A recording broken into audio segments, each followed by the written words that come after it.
Oh shit, what have I done now? Oh, right.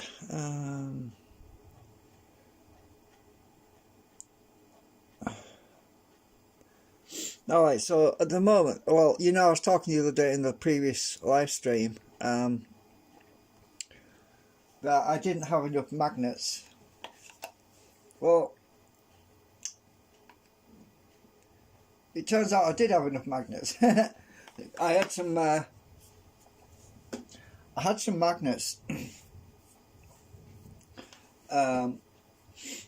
in another project, and I was able to swap some out, and I actually had enough, so it's a good thing, because I was going to order some. If you wonder why it's spinning right now, it's because I'm balancing it.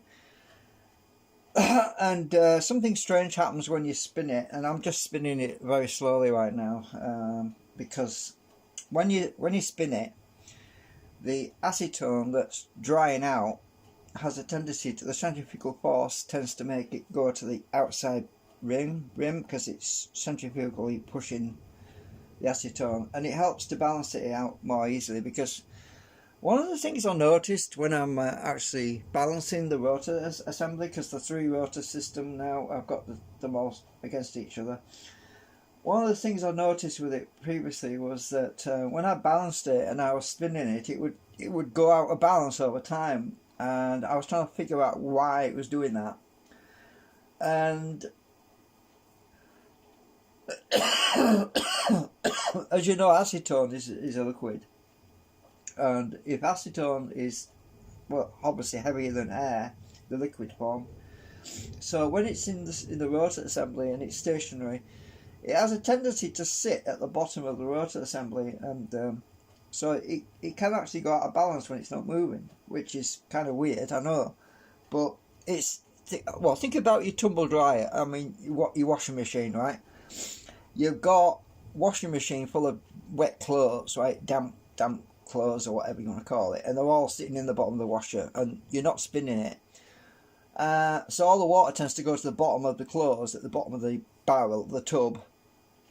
So the bottom of the tub is actually heavier than the clothes on top, because the water goes to the bottom.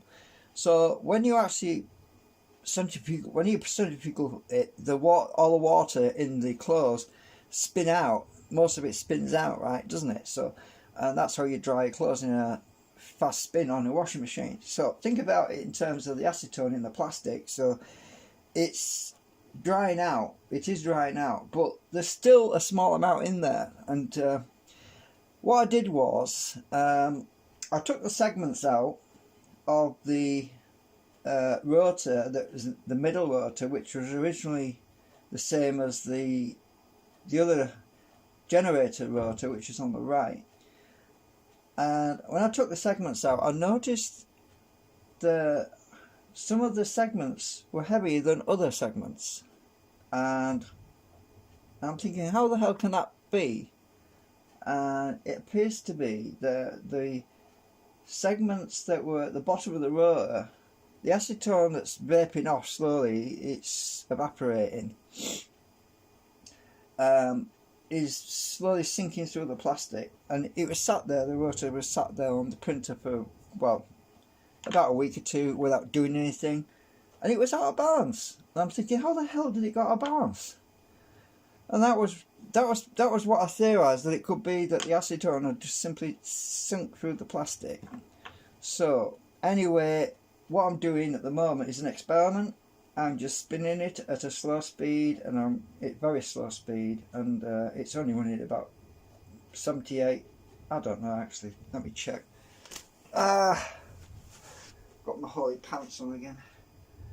So running it at, oh, come on. 530 RPM right now. So I'm spinning it at 530 RPM right now.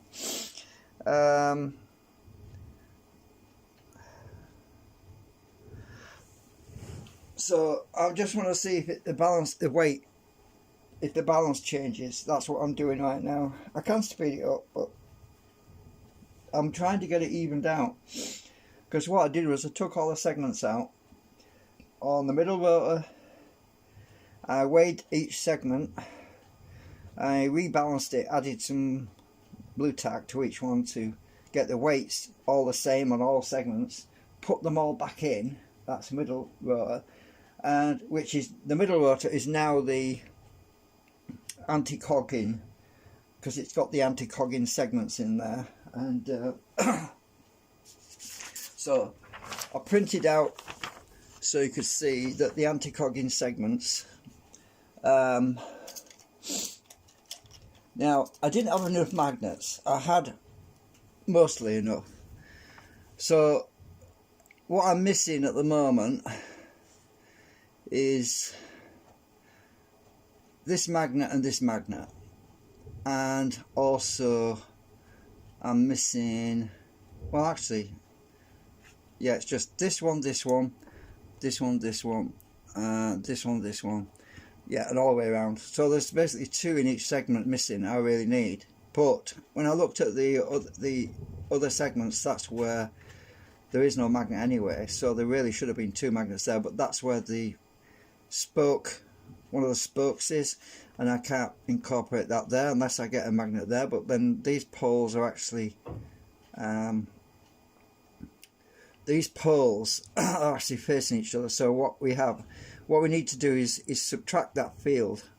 So what I'm going to do at some point is, instead of, because I don't have the I don't have these two here on here, so what I can do is put magnets here to subtract the fields, so that we collapse the field at that point, so that these fields will basically go in a loop like a U-turn. So the field will come down, so I say this is south all the way down, then it will go to north and it will collapse the field on itself. So that's the idea, but I have to get some more magnets, so I still need to buy a bunch. So 6 of these segments, so I need 12. And then I need to subtract these fields as well. So I was thinking about making an adapter to go in this little socket where I stick my hook to pull the segments out normally. So I could make an adapter with a magnet to subtract that field and collapse it inwards. So I need to do that. But at the moment all we've got is magnets here, here, and these 3, and here and here. And on this side we've just got 1, 2, 3, 4, 5, 6, 7 magnets on each side. So I'm lacking a few magnets anyway. So don't expect too much at the moment, but I'm actually at the moment I'm preparing the canopy to wind the new coils on, and as I explained previously, the coils will be wound around these 2 pegs, through that channel around the back, and through this channel around here, and then that's one coil, and then the second coil will be wound through this channel around here, all the way around through this channel around the back. So there's 3 coils obviously, and I'm putting the copper contacts, which I've got to solder the wires onto at the moment. I've nearly done that now. So as I say, I'm just going to leave that running all night. It's very slow. It's not going to do any harm because it's running very slow. It's only using about 100 milliamps. I'm running at about 5 volts or something.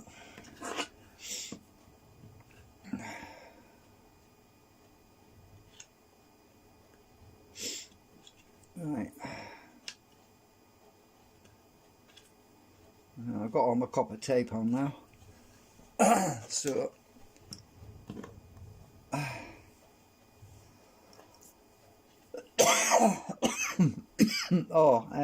I was doing something else earlier.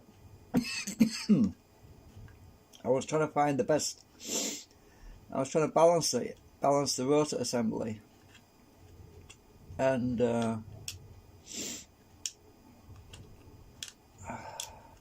I stuck a little magnet, one of these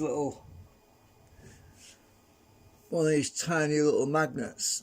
I stuck on the outside of the rotor and spun it up and I moved the magnet around at different points on the rotor to find where it was cavitating, because it started to do a twist action. It was doing a twist action when it was spinning. It was annoying me, because that's when one of the rotors was out of balance with the other rotors. If one rotor's pushing more to one side, and it can cause it to twist when it's spinning if it's not perfectly balanced, and it was very hard to get that sorted out and figured out. It turned out that because my middle segments weren't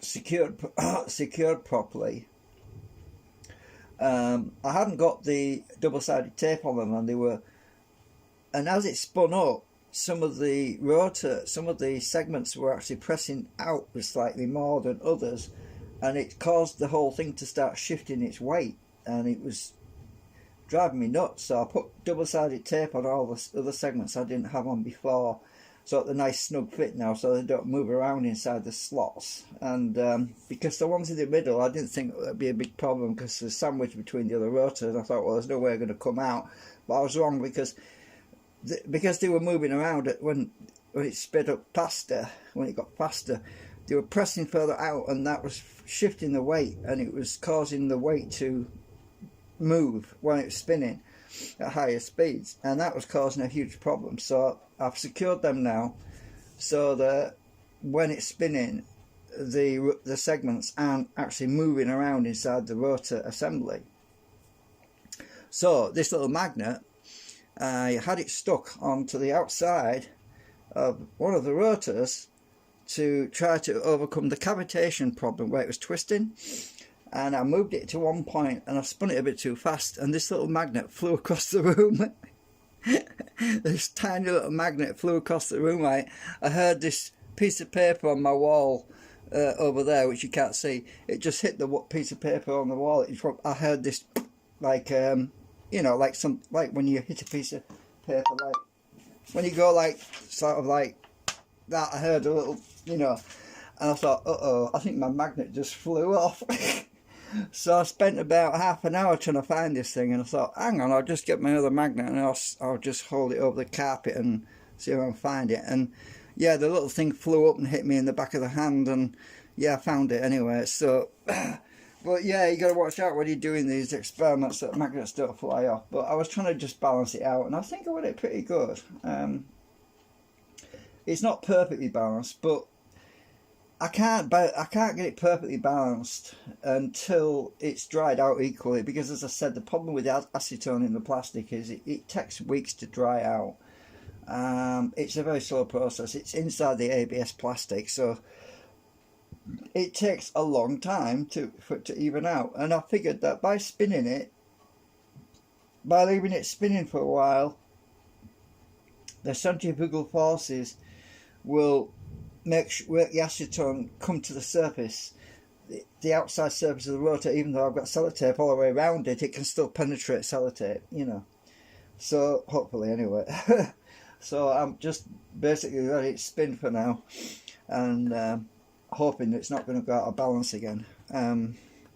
So anyway, maybe tomorrow, I'm not sure, during the week anyway, I can start winding these new coils on the new canopy. We're getting that, but I haven't got a full complement of magnets yet, so don't expect too much right now. If I use my magnetometer, we get, oh, that's another thing. I noticed that the magnetic field on the actuated part, the anti-cogging magnets are in the middle rotor, and I get a much wider field now, which is really interesting because the field is much stronger than it was before, and it's to do with the anti-cogging magnets. And the other thing I found out was that the amount of drag it has on a stationary magnet. So if I get my stationary magnets and I hold this against the rotor when it's not moving, it actually lets go quite easily. It doesn't drag on it like it did previously, which is great, because that means that the anti-cogging rotor assembly is actually working. It's bending the magnetic field around,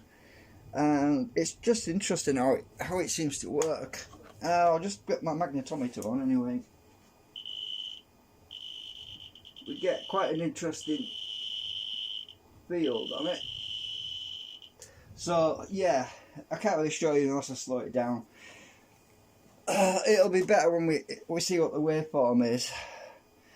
I am really interested to see what the waveform is, but there is something I could do, but there's no point really, which would be to take the end rotor off and use the anti-cogging rotor, which is a second rotor, and the generator rotor, which is on the far right, just those two, and I could stick my old canopy, coil canopy on there and test it. And I was thinking about doing that, and then I realised that maybe that's not a good idea, because the coils have to be exactly timed in the right places, and those coils that are wound on the previous canopy are not exactly in sync the way this one is. I don't know if I can show that really. Where the hell's my handkerchief gone? I don't know, I'm sneezing again. Oh, it must be the acetone or something.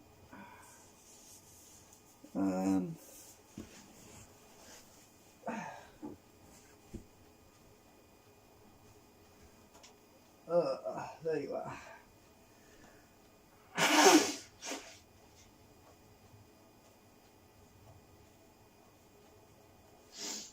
So let me just grab the other one and I'll show you what I mean. I think I can explain it a bit better. But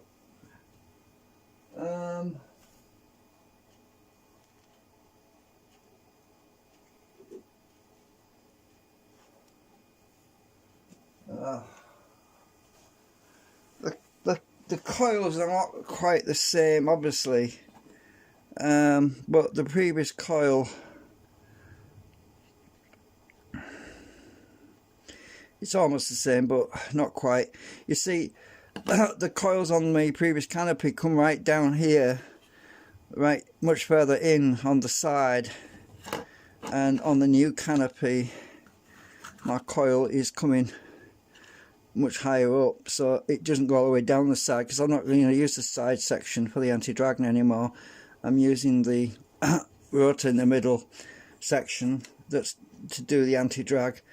It's so obviously that's for the 2-rotor system. This is for the 3-rotor system. I mean, I can still use that on a 2-rotor system. I take the end rotor out and swap out my if I swap out my, what you call it,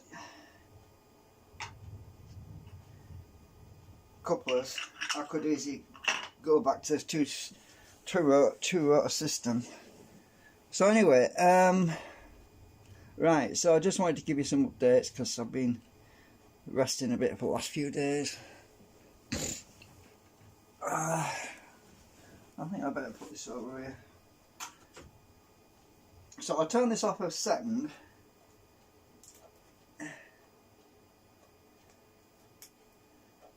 I'll just stop that a minute. Oh, this sellotape's coming off. Why is that sellotape coming off?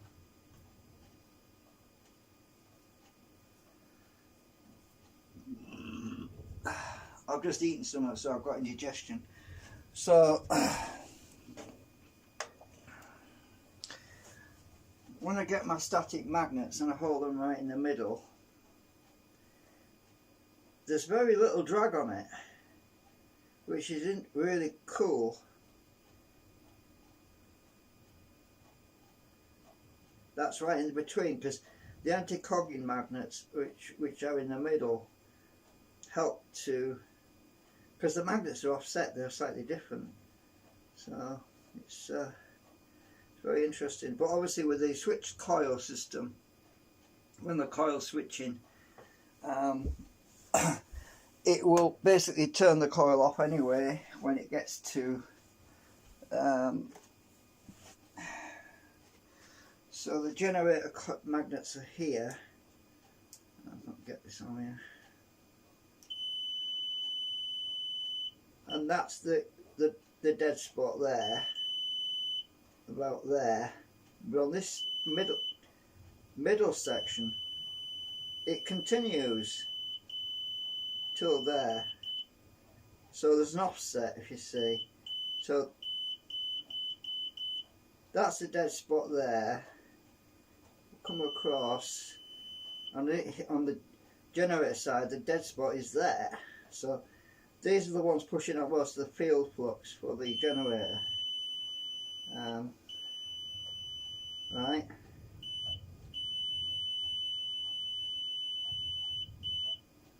Dead spot. And that continues a bit for the anti-drag system. Anyways, we just have to keep our fingers crossed that it's going to do what I'm hoping it's going to do. So yeah, just some updates and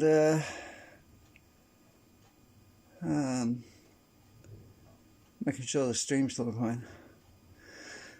Yeah, so I'll keep you posted. I'm going to start winding this. Oh, it came out really nice, look. Look how little warp there's no warping on there. Came out really good. You can tell from the inside how flat that is by the reflection on it. Virtually no warping, so that's brilliant. Really good news. I'll see if I'll put it on there actually. Let's just test it again.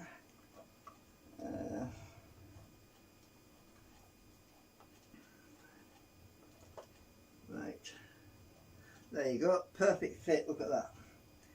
I'll start it up.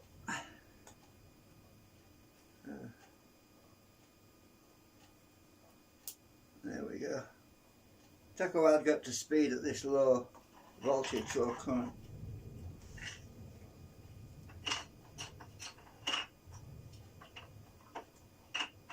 So it's not catching anything. Yeah. So it's looking promising. Yeah, I just need to get them coils wound. Anyway, thanks for watching. That's the end of the updates for now. Bye.